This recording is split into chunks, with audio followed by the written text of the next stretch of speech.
早幾日行到豪方，經過呢間鋪頭，發現佢哋啲扭蛋都幾趣致。但係大家睇下證件相筒袋，我扭咗，我中咗呢一個，跟住我扭咗呢一個啊，佢係真係可以重複錄音，夾公仔機嘅扭蛋仔，跟住呢個都勁吸引咯，佢係一個門柄嘅磁石咯，跟住佢可以磁喺雪櫃度扮門咯，好得意，紅外線警報，個自爆掣可以撳掣嘅，個水龍頭磁石啦，菲林相機玩具，佢真係可以拆個菲林出嚟，呢個都爭啲失手啊，好得意啊！對於迷你嘢真係抗拒唔到。仲有呢個電飯煲啊，佢個內膽係拎得出嚟㗎咯。佢入邊有一包嘢嘅，呢個係佢嗰啲飯粒，跟住有張證件相可以攝喺個袋側邊。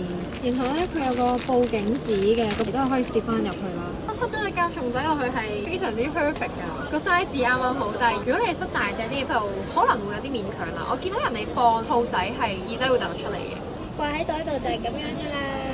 跟住係錄音機，佢錄音機送咗 CD 咯，可以打開，用少少力撳佢，跟住彈起身，跟住就可以擺啱啱隻 CD 落嚟。